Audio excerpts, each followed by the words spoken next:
Welcome to Wellness Radio with Dr. Jeanette-Gallagher as your host.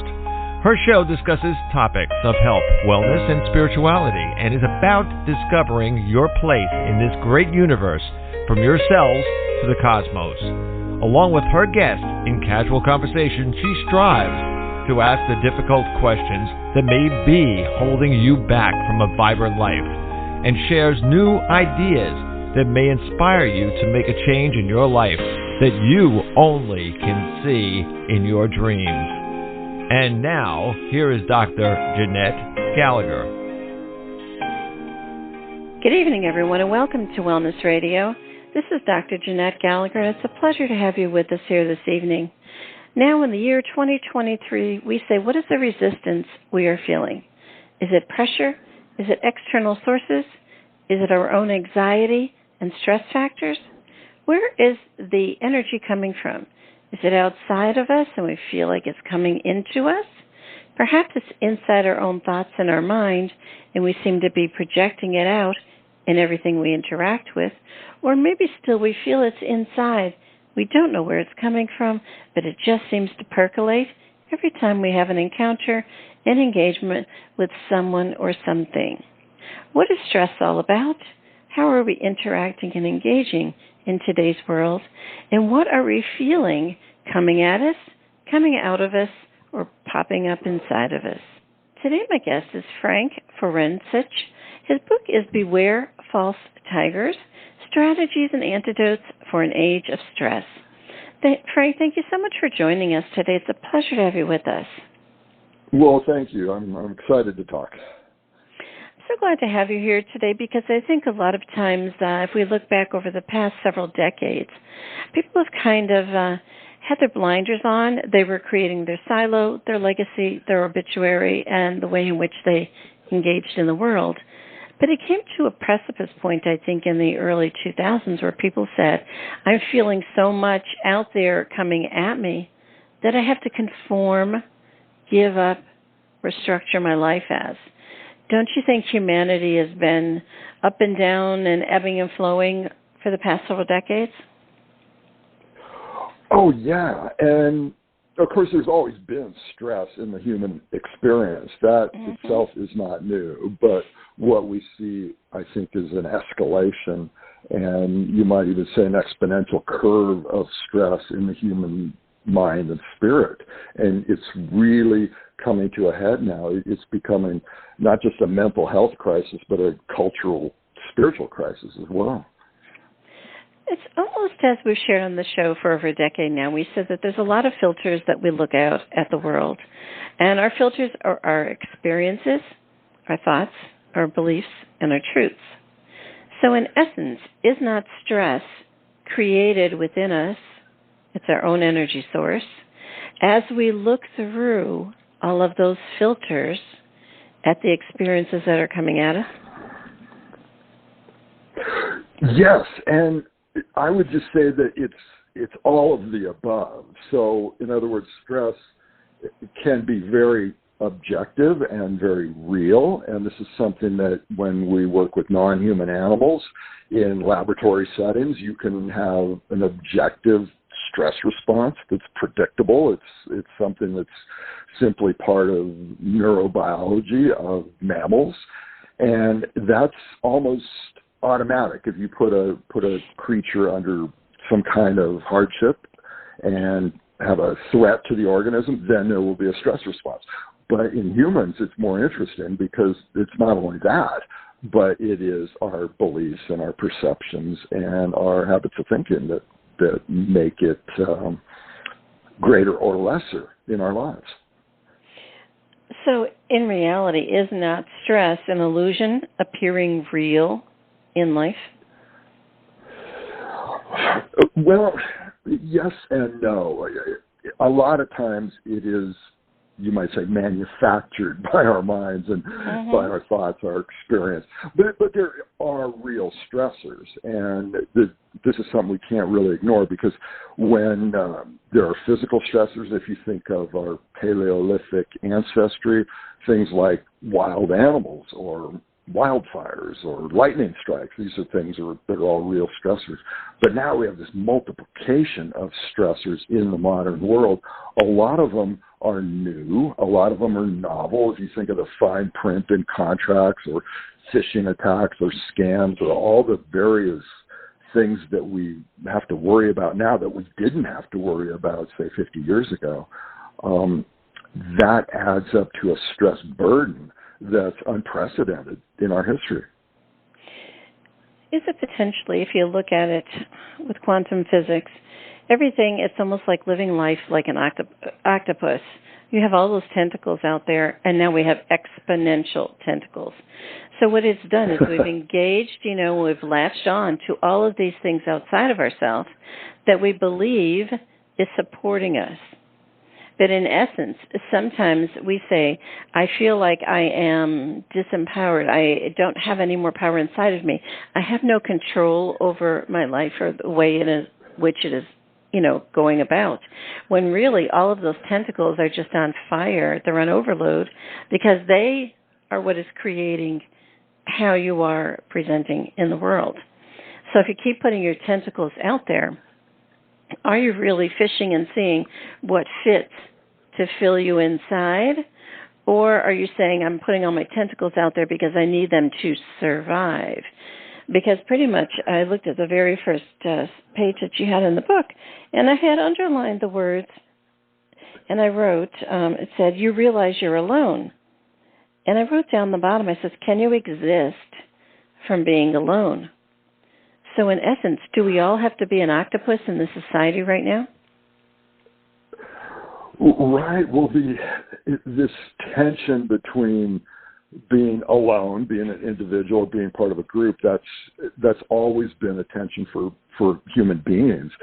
But now we have a culture that drives narcissism, you might say, because we have this individualized approach to human health, the human experience, and what we've done is sort of atomize the human experience.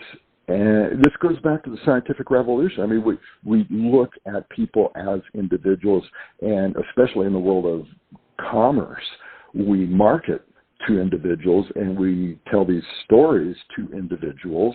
And this has led to this disintegration of society on a wide scale. So we're all walking around as individuals. That's historically abnormal. This is not how people normally exist and behave. And that's a radical stressor.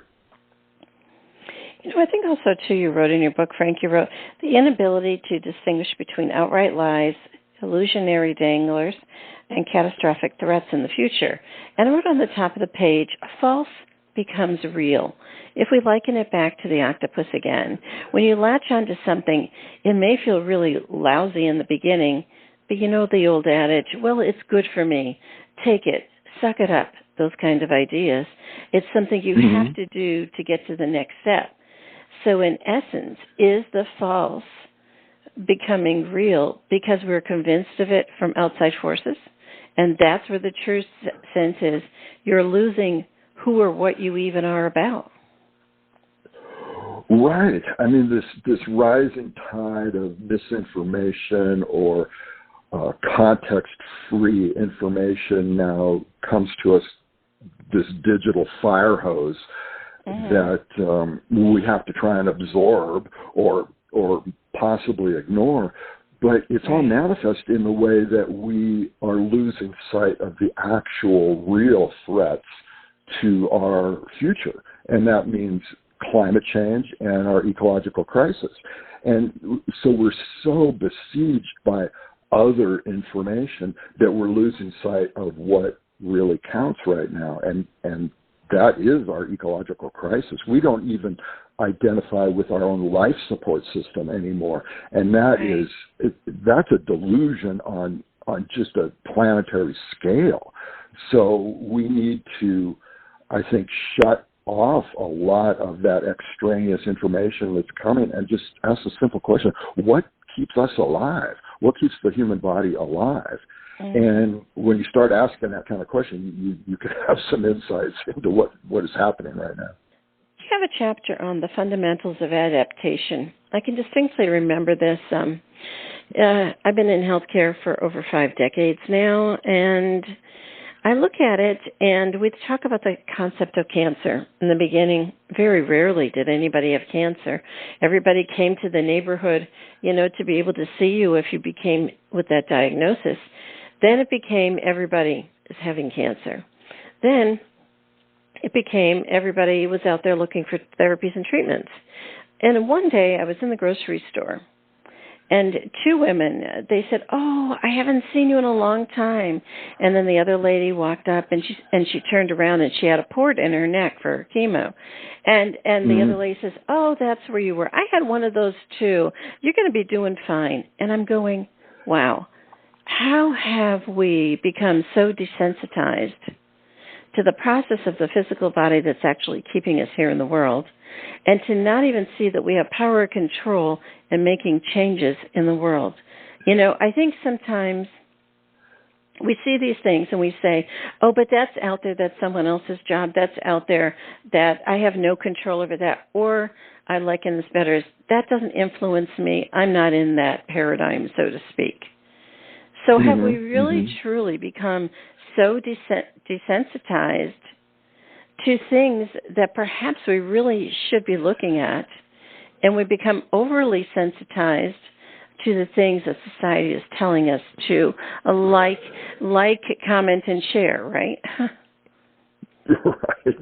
Yeah. Yes, I always go back to the paleo on this stuff, and for people who haven't studied this, the paleo is our prehistory, and that constitutes the vast majority of our time on Earth. So for most of our history, we have been wild animals, and very powerful animals to boot. I mean, we had great physical capability and great adaptability, and somehow that's become eroded in the modern world. And now a lot of people simply assume that they're helpless. They look at the big problems, big systemic problems, and they say, well, I have no power, I have no sense of control, these things are too big, so I'm just gonna do the minimal and hope for the best.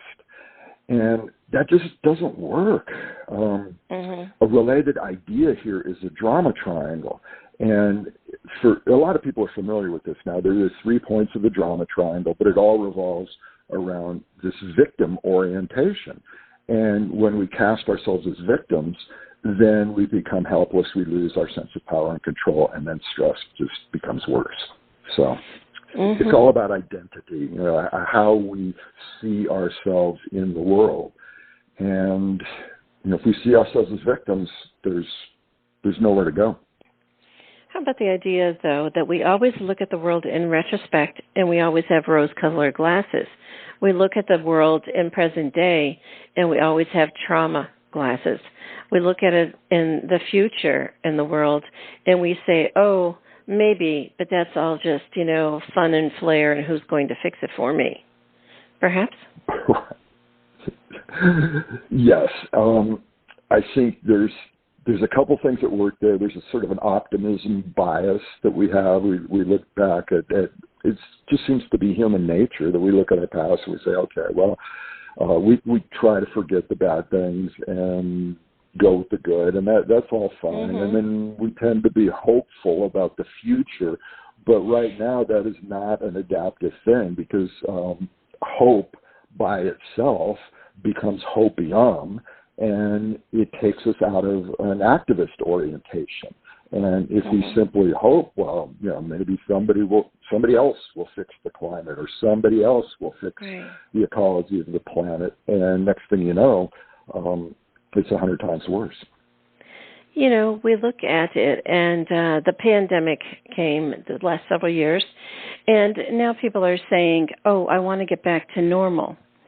And they're trying to, it's almost like they're at the switchboard, and they're trying to put in a square peg into a round hole kind of idea. It just doesn't fit anymore. So the idea is that do we want to always look at the past and say, can we learn from it?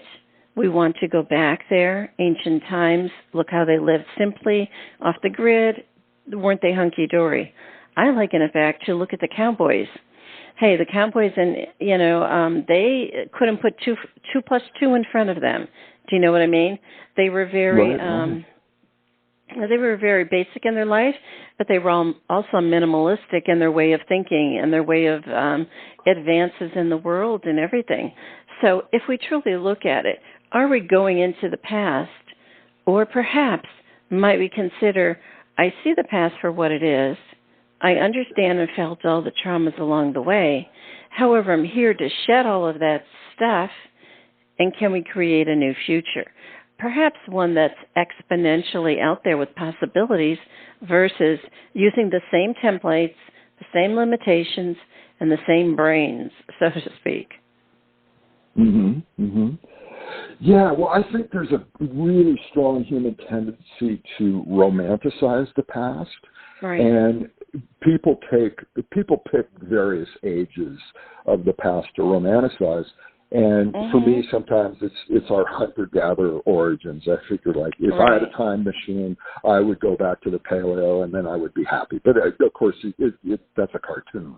And then other people pick various ages to romanticize. But the point is that we don't have a unifying narrative right now to enter the future. And there's two dominant narratives right now. One is the Star Trek narrative that says if we just tweak our technology and have green energy and electric cars, everything's going to be fine. And that Star Trek narrative is pretty sketchy. It's not really practical in a lot of ways. And then the other dominant narrative is, well, we have to go back. The future's too scary. We have to go back. We have to go back to the paleo or Mark Twain's era or the Amish era or whatever it is. And most of those are untenable too. So the task before us right now is to create some sort of narrative that is reasonable and realistic and is something that we can rally around. Let's talk about the idea of what stress feels like. Because if you look at it, many times people have said, I'm not going to deal with it. I don't want to do anything about it. It shows up as a disease, as an illness, as a mental condition, or perhaps even if you're really great at energy shifting, it could turn around and be your car has always got something wrong with it, or, hey, you've got fairies and witches in your house and things disappear.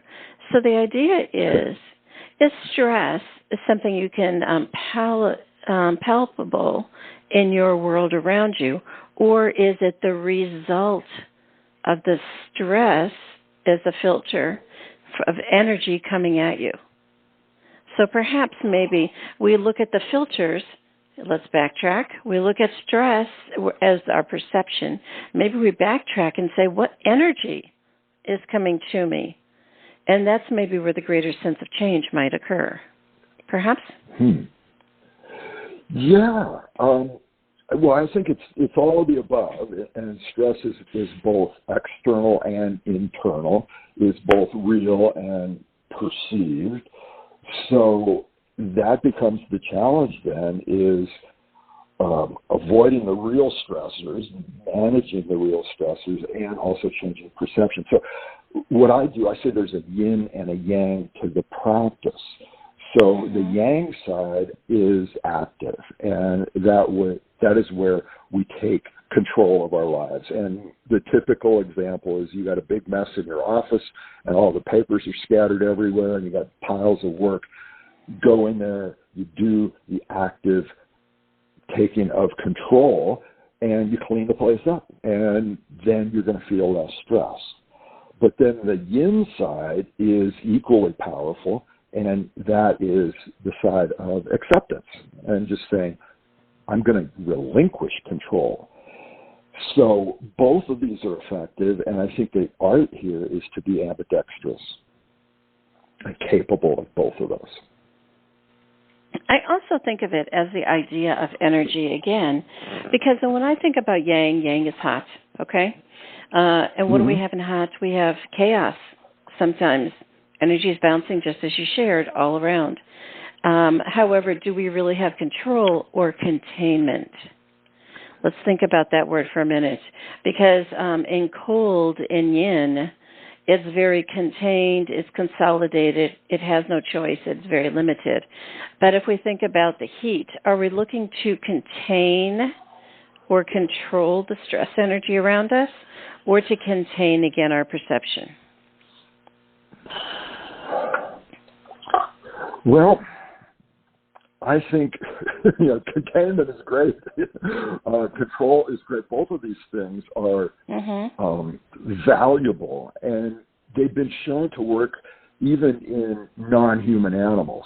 So if you take rodents in a cage and you electrify the floor of the cage, and that's, of course, a stressor, and you give that animal a lever or a button where they can turn off the electrified floor, so now they have a sense of control, they do so much better. I mean, there's a measurable outcome, and their bodies work better when they have the sense of control.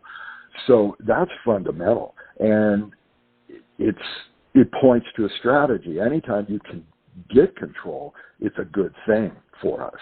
Unfortunately, a lot of people, just because our society is so unequal now, a lot of people have no sense of control just because of economic realities, and so that's unjust. But if you can get a sense of control, it's worth it. What about the idea of when you have a can and it's sealed and you heat it up? I mean, I live in New Orleans. We have hurricanes. Our electricity goes out for months at a time. Everything in the house has to go in the garbage. Everything. From deodorant to cans to shampoos, everything goes out because it explodes from the heat. Let's think of that. How much energy can you put into the system where it's going to impact it to be able to explode? And then there is no containment nor control, because you cannot, quote, go back just as before the pandemic. You must find a new way to survive.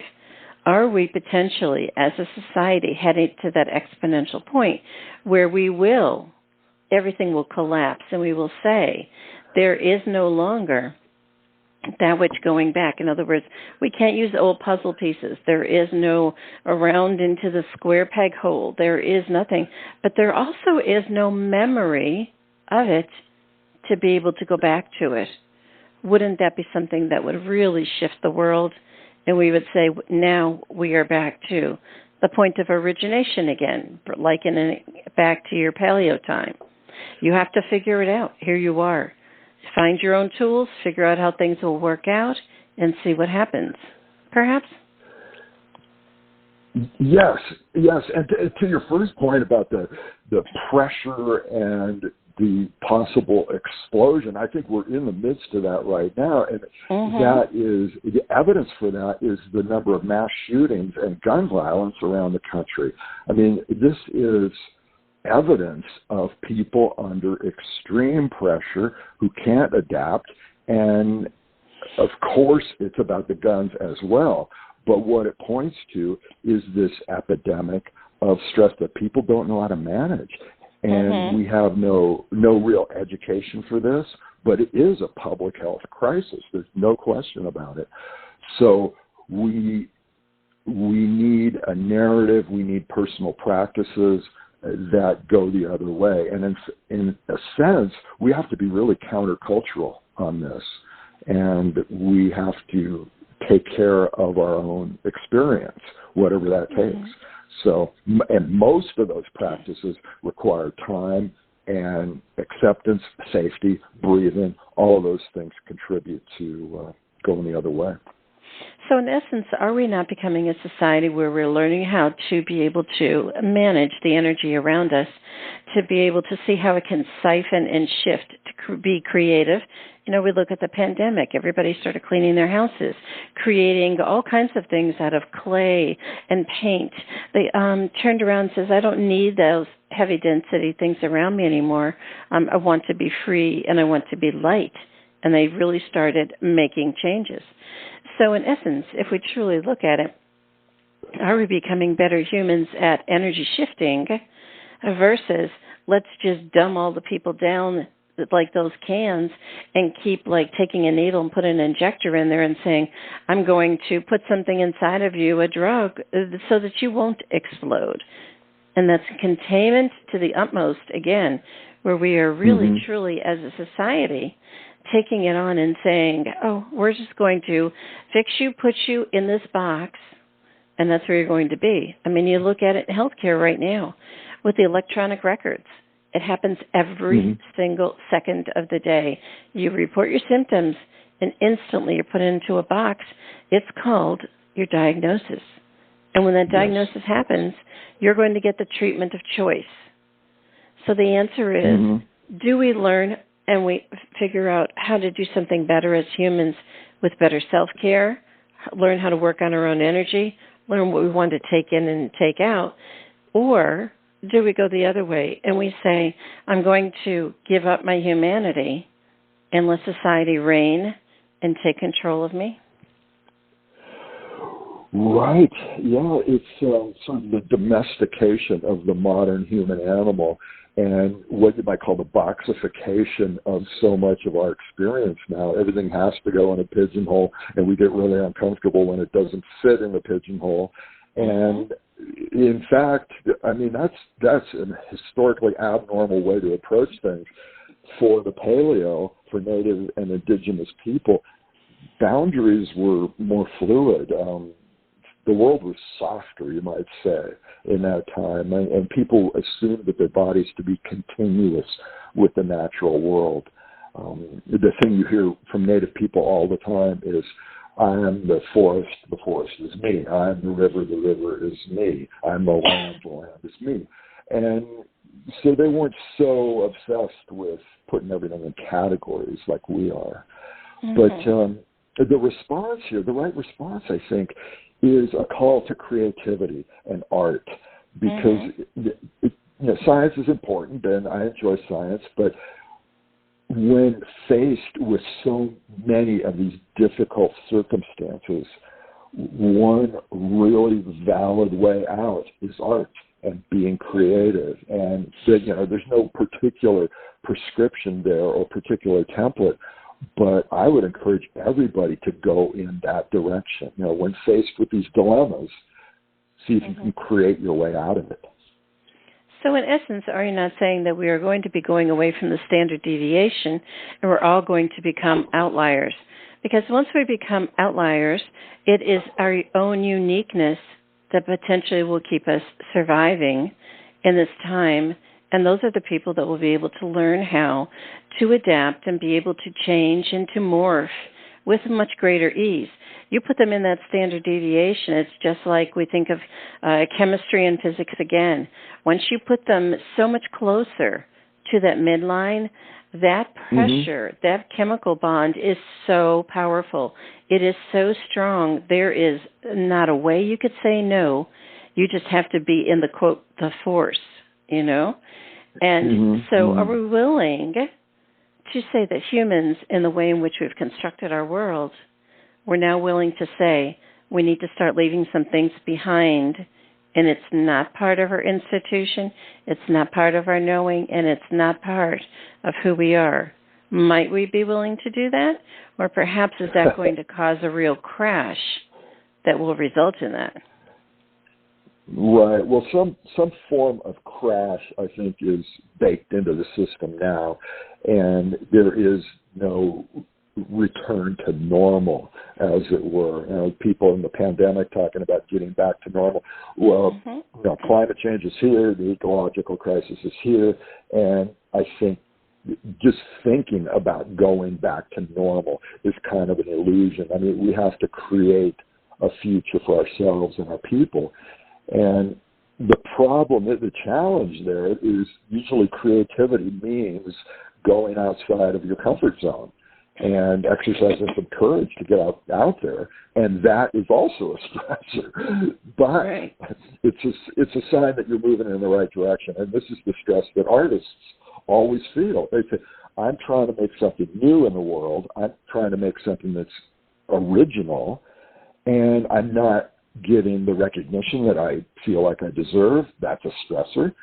You might feel isolated and alienated. That's a stressor. But it's also the positive spin on that is to say, no, that's a sign that I'm doing something right. I'm exposing myself to the world, and of course I'm going to feel stress. That's a sign that I'm on the right track. But in essence, Frank, are you saying that my existence is validated by my presence and by that which I interact in the outside world? You know, because truly when you say about the artists, they say that they don't get the validation or whatever. Are you saying that they can't exist without that validation? You know, because I think sometimes people are saying that I need to belong to a tribe, I need to be part of society, I need to find myself in other people, or else I, quote, don't exist. Maybe that's let's take it back into the rabbit hole. Maybe that's the core of where all of these stories of the world really need to shut down and say, no, you're each an individual source energy, but how you interact in the world is what you're depending on. Can you take it backwards? Yeah, well, humans are hyper-social animals, and that has a powerful impact on our biology, our neurobiology, and our sense of peace and harmony. When people are securely attached to a caregiver in childhood, then there's this whole cascade of beneficial effects that take place throughout a lifespan. So we have to be connected to one another in some way, and that's the challenge here. We have to be part of a group, and yet we also have to have one foot, you might say, in our individuality and our own authentic selves. So it's almost like we have to be hybrid beings too, you know. I think that we liken it back to the octopus again. You know, when we stretch out into the universe and, you know, we say we have people that will help us or whatever, I always take it back to, you know, Hurricane Katrina here. The cavalry did not come, you know. Mm-hmm. You learn how to do things on your own. That's the way it was. Now we see with healthcare, with the pandemic, people were sick. They all went in anticipating to be saved and come home, and they didn't. Mm-hmm. So there are a lot of systems in which we are stretching out our tentacles, so to speak, because we're saying it's beneficial. It's something that we're supposed to do. You get an education, you go out there, you become smarter, then you're professing, and you're better than the others, you know. Or the whole idea, do I have houses and cars and money so that you could, quote, survive and never be in lack? Is not the fear of being self, of being taken care of yourself, of being able to make your own judgments, knowing your own power and your own will, the greater fear that people are having, where right now what they're all doing is overstretching themselves in those tentacles, and they're just latching on to everything and anything that will validate them, that will make them feel better, that will fill in that hole in their gut, or perhaps that will take them and say, yes, this is society's little buggy bus, make sure you're on board. And isn't that the stressing rubber band that we're talking about? Right. And in our search for connection, we oftentimes now go towards things that really don't satisfy. And this is a product of the market economy and this consumeristic lifestyle where we are sold an idea that we need to have a whole bunch of stuff and we need to buy all these things, and that will fill the hole in our souls and that will give us something to attach to. And it kind of works for a few minutes or a few weeks after you buy the thing, but it always fails. And so we've been sold this false promise of attachment and connection to the world, and we feel duped because of it. We are subject to these, you might say, plastic narratives that are cooked up by marketing people. And they say, well, you're going to be a better person, you're going to be more popular, you're going to be more beautiful, you buy all this stuff, and then it never works, and then we're disappointed. So we need to find alternative narratives to that one. Do you think, in closing, Frank, might we say that there's going to be a lot of powers that be that are going to have to pop off. I've always said that healthcare is going to implode, not explode, implode upon itself. So there's a lot of different things in the world that are going to implode upon themselves because we've decided no longer to feed and share in the contributory energy that source of that other paradigm needs to have. In other words, people are going a lot less to restaurants. They're closing down. People are not going to banks. They're closing down. People are not going to libraries. Same thing. So in essence, are we not learning that we are more powerful in our own beings? We're taking more control of our health, of our mind, the world around us. And people are starting to say it's time to become more powerful as individuals within the system versus saying I'm a person that is the system. Yeah, that's very true. And that's exactly what I see in the world of medicine, modern medicine, technological medicine, and also in education. I mean, both of these systems are falling apart. Right. Doctors, nurses, teachers are all complaining that they can't do their work anymore. They're leaving the professions in droves. And so as those systems degrade and begin to collapse, people are going to have to become more self-sufficient and more creative. And that's really the task ahead of us. Yeah.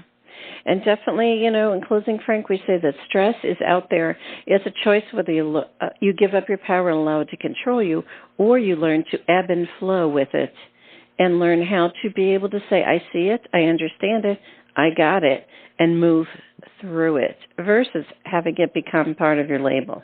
Don't you think? Yes. And the way I like to phrase it, I say stress is a frenemy, which is to say it has some really useful and beneficial qualities in moderation. I mean, it makes the body work better. It makes the brain work better up to a point. And then you cross that point, and then, of course, all the bad things happen.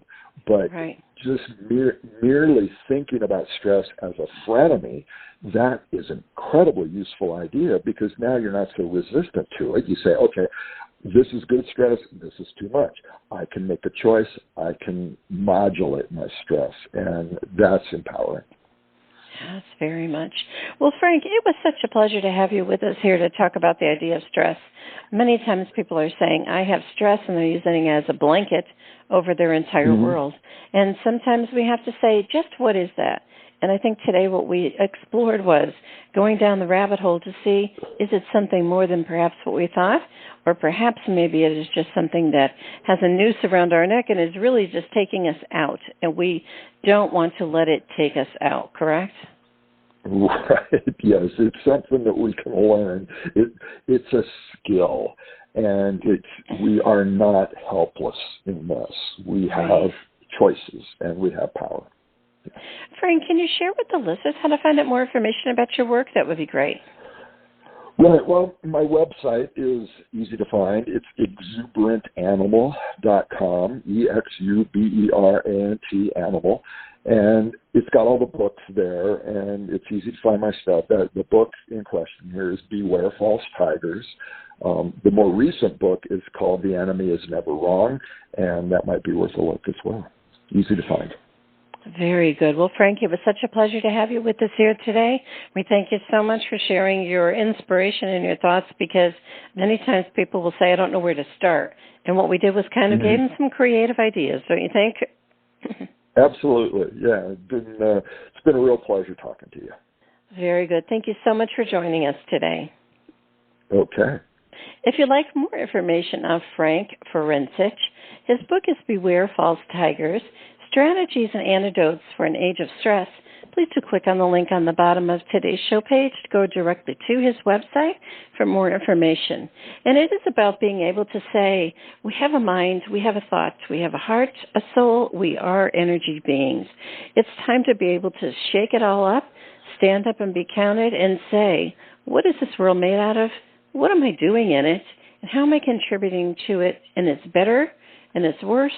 And maybe we're saying, I just need to be able to shift something up here because things are not going right for me or for society. And maybe we say, can we start asking questions? Instead of always being out there and saying, tell me, do it for me, and be able to look for a remedy and a treatment, maybe we need to be the seeker and say who, what, when, where, and why, and that maybe lead us on another journey. Thank you so much for joining us today. This is Dr. Jeanette Gallagher. Until tomorrow, have a great day. Today we discussed many life-changing concepts. Who do you turn to, and how do you know what is best when faced with a health crisis? Dr. Jeanette is a patient advocate. She listens to the patient, the doctors, and the family, clarifies the health issues and concerns, then helps the patient make the best choices going forward. If you would like help implementing change into your life and health, we can talk and see where you are stuck and how to improve the quality of your life.